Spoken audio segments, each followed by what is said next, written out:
Yo ho, and here we go. I have at last in my mighty warrior's grip the powerful Witcher 3 Collector's Edition in a particularly huge box, and that means it's time for another cracking unboxing. But because of the size of this vast bit of containage, I need a particularly large and powerful knife. Just kidding. This knife is for men. This knife is for boxers.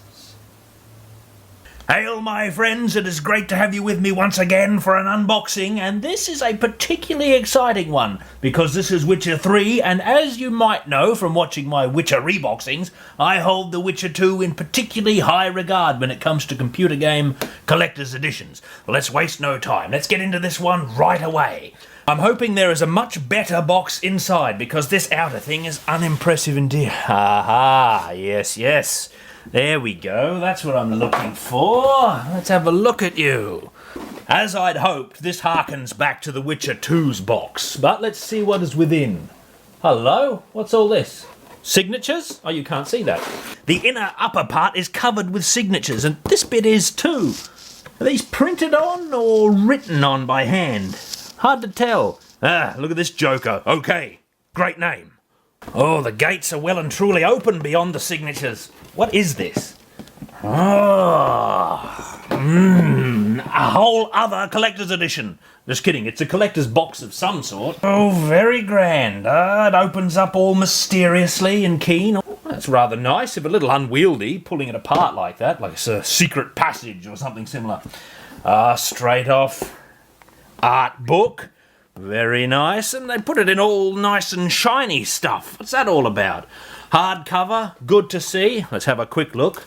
I'll do a full look at it later. Large, beautiful image. Excellent, great omen. Looks good so far. Big pictures. I don't believe it. Did they watch my videos? They couldn't have. This would have been done a long time before I put any videos up. I'll have a closer look at that later, as I will with everything else. This is the actual game, I warrant. The least interesting part of any collector's edition. Put that there. What's this little trinket, huh? A medallion, is it? It's a little replica medallion. Oh, it's heavy. Oh, good. If this thing starts shaking, I know I'm in trouble. Hope there's no beasts lurking around in my lands. No more than usual, anyway. Back in your box, precious. There we go. We'll have a closer look at that a little later on. What's this? What is this? It's an empty case. What's that all about? According to this, it's a steel book. I guess it's a fancy case for your discs. Well, I'm no metallurgist or anything, but I'm willing to guarantee this is not steel. The artwork is nice, though. And that's everything in there, but there's more in this box than we have yet seen. I'll put this aside. We'll have a closer look at all of that later, I guarantee you. There we are. Now, what else is in here? Right, I see this has just turned into a giant figure unboxing. Oh, come on. Come on, polystyrene thing. Who's Mr. No One? Now, inside this here foaming box is no doubt the game's king trinket, and indeed the piece of content that you can hardly avoid for all of the pictures of it on the packet. It is... Ooh, I hope I can get in here. I don't know about this. This is going to be some delicate unboxing knife work here. It's alright, I'm a professional. Which is exactly what the box says we need. There we go. I am a surgeon with this unboxing knife. I would like to note the nice Witcher symbol bossed onto the top of this foam here. No generic foam for these people, no sir. No generic foam for me either. Oh, there we go. Oh, wow, now this is a special thing indeed. Okay, I don't know how to approach this. This is covered in plastic, which is my nemesis.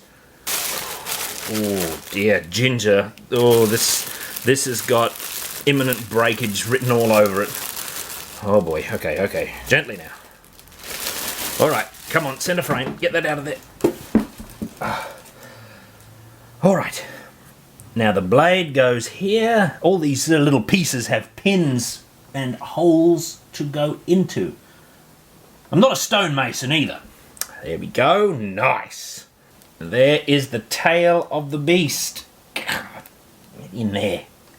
Ooh, it needs only a little encouragement. There we go. Well, this raises the great riddle of our time. Where am I going to put it? Have you seen the state of Imperial space? In any case, this is clearly the centerpiece of the set, and we're going to have a closer look at this, as well as the rest of this set, in just a moment. Be right back with you. Right, closer look at things, starting with the box, or boxes as we have here. Now both the big box and the little box continue that great visual continuity that we've seen through the collector's editions of The Witcher so far. With this lovely stark medallion here, very strong and bright, and then blackness that it's looming out of, dominating the rest of the box, all the way around in both cases. Rather nice, I think. The little box and the big box both have something special about them. Now, the big box has its signatures, and the little box has its unusual opening pattern, which is sideways, like this, revealing the skull artwork of the art book within. It's a little bit reminiscent of Halloween 2. Alright, we can't do this without looking at the boring old game box, so we're going to do that right now. It's just a slipcase with two dull DVD cases within. Just like that. And they look identical. What is going on here? Game discs and manual are in one, and as you would expect, game disc number 4 and other stuff is in this one. Hey, stickers! Great! What is this? Dear gamer, we would like to thank you for your support. You're welcome. And a map! Ha ha ha ha! You know what we do with maps around here, people? We look at them and alright, we're going to have a closer look at this one. This is a nice map. Now here is a map that is worth my time. It's beautiful, it has the look of something that's been hand-drawn, even if it turns out later that it actually isn't. I suspect it is. And it almost bleeds off the page. There's no nice little key and symbols that there were on The Witcher 2's map, but this has a real visual richness to it that I absolutely appreciate. Thank you. Lastly, for the not quite as boring as I thought it would be box, we have the soundtrack in with the last game disc. Notice what's not here? No making of DVD. Good work, CD Projekt Red, you're learning. I said the art was good on this so-called steel book earlier, and I present this here as evidence. These are lovely portraits of the major characters and scenes to go along with them, all nicely transitioned and blended in. They put me in the mind of like old sword and sorcery films from the 1980s that used to be illustrated by greats such as Boris Vallejo and the like. This is the sort of thing we would have seen back then. If the artistic traditions of those times had carried on through to the present, this is the sort of thing that we might well see adorning our films more often these days. Not to mention fantasy novels and the like. I do like this little case. The only question is, why aren't the discs in there by default? Beware, the medallion cometh.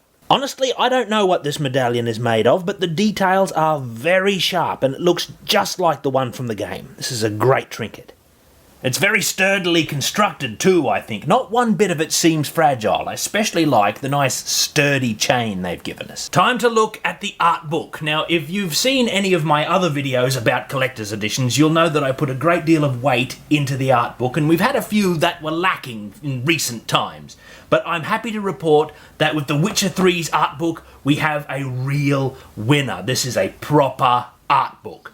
Let's have a look at why. When I opened it up before, I was struck immediately by a large, clear and beautiful image. And I sent a silent prayer to the gods that the whole book would be full of them.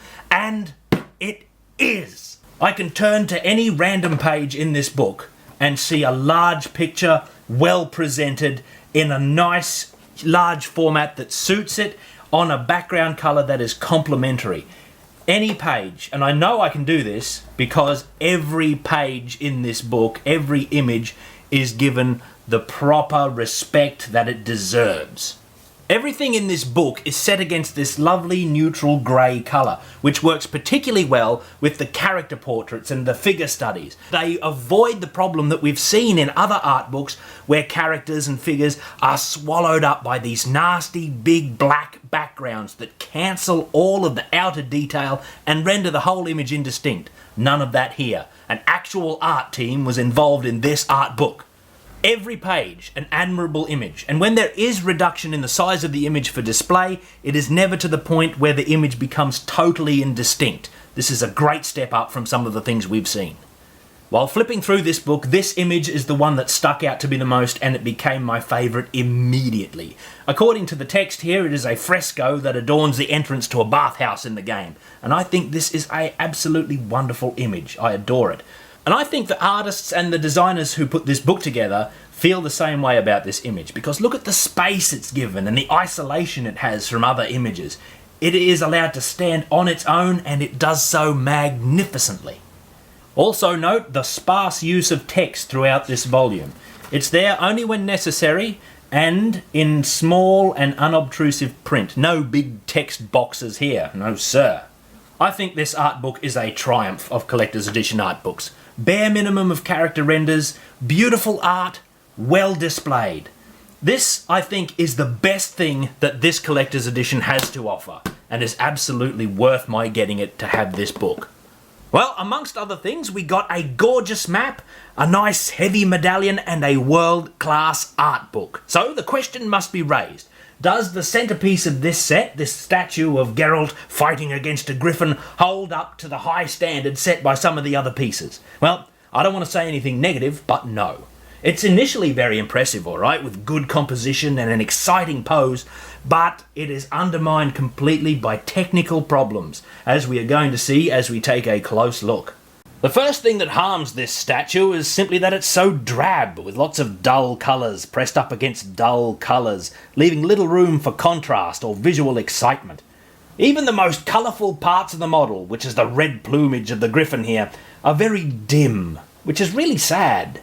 This stands in great contrast to the powerful and bright highlights which we see on the model pictured on the box, which is full of lovely contrast and highlighted detail.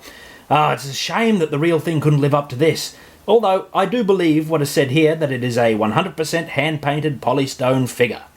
It's hand-painted alright, but you can tell that it was done on the quick, and probably by the B team too, at least in my case.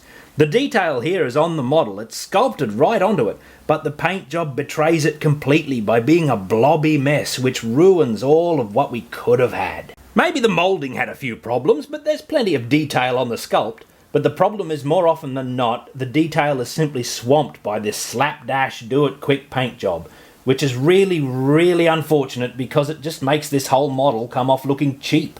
That's right, I said it looks cheap. Now, I'm sorry guys, the sculpt is good and the pose is good, but it's really a tragedy that the one thing that this whole collector's edition seemed to hinge on and was marketed around is also the big disappointment.